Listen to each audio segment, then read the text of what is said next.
नमस्कार दोस्तों। मॉनसून की सब्जियां लगाने का समय आ रहा है। जून का प्रथम सप्ताह जो है वो जा चुका है।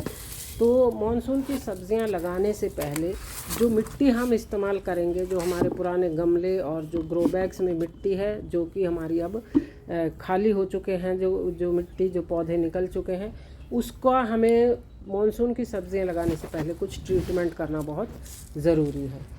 अगर हम इनका ट्रीटमेंट नहीं करेंगे तो जो हम पौधे लगाएंगे उनमें कई तरह की बीमारियां लगने का डर रहता है।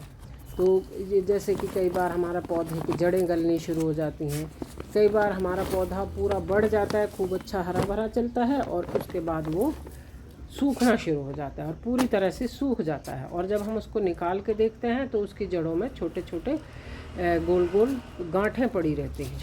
तो वो निमिटोड्स के कारण होता है, जो कि सॉइल बॉर्न यानी मिट्टी में ही उत्पन्न होने वाली बीमारी है। ये जो इस तरह की जो चीज़ें हैं उनको दूर रखने के लिए, अपने पौधों को इन चीज़ों से बचाने के लिए हमें मिट्टी का ट्रीटमेंट करना बहुत ज़रूरी है। तो सबसे पहला काम इस मिट्टी के साथ हमें क्या करना है मॉनसून की सब्जियां लगाने से पहले।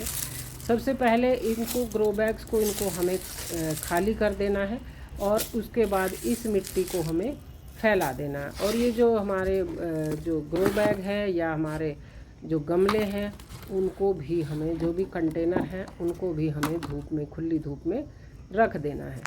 तो इस मिट्टी को हमें लगभग 1 हफ्ते तक तेज़ धूप में सुखाना है।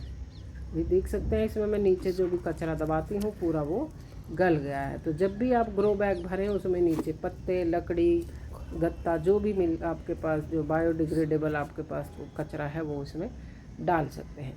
इस मिट्टी को हमें पूरा फैला देना है। जितने भी हमारे ग्रो बैग, गमले जो भी हैं, जैसे कई पौधे सूख जाते हैं, पूरा सूख चुका है, इसको भी डिस्कार्ड करना है। इसके अलावा हमारे कई पौधे पूरे हो चुके हैं, तो उस सारी मिट्टी को हमें फैला देना है। ठीक है, इसको धूप लगाना बहुत ही ज़रूरी है।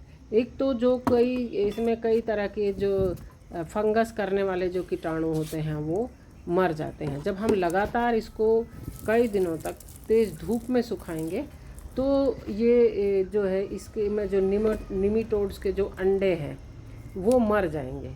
तो निमिटोड्स को कंट्रोल करने के लिए हमें सबसे पहला काम यही करना है कि हमारी मिट्टी है जो उसको स्वस्थ बनाने के लिए ये काम करना है कि इसको हमें खुली धूप और हवा में पहले फैला देना है।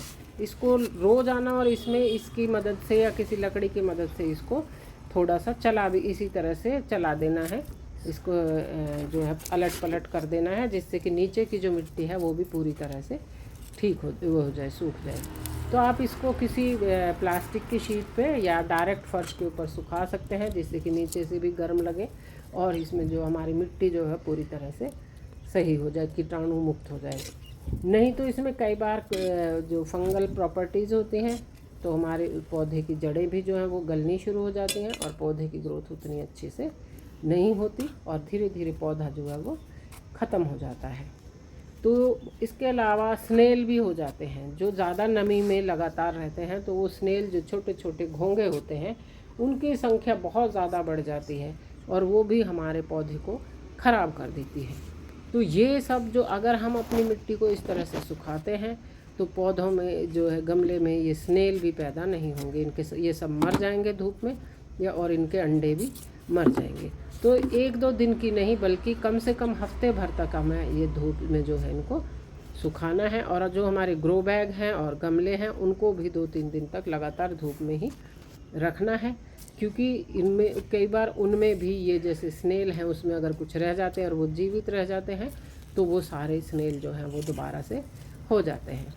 इसके अलावा बरसात की जो मिट्टी है उसको इस तरह से सुखाना इसलिए भी ज़रूरी है क्योंकि बारिश में पहले से ही बहुत ज़्यादा लगातार बारिश होती है, गीला रहता है, उमस बहुत होती है, छोटे मोटे कीड़े मकोड़े ज़्यादा पैदा हो जाते हैं। तो अगर हम नहीं सुखाएंगे और उसमें कुछ जो छोटे मोटे कीड़े मकोड़े जो होते हैं उनके अगर अंडे भी रह जाते हैं तो बरसात में वो बहुत तेज़ी से बढ़ जाते हैं, तो वापस से हमारी जो मिट्टी है वो ख़राब हो जाती है और हमारे पौधे को ख़राब कर देती है। तो इन सब चीज़ों से बचने के लिए ज़रूरी है कि हम अपने जो पौधों की मिट्टी है उसको अच्छे से सुखाएं।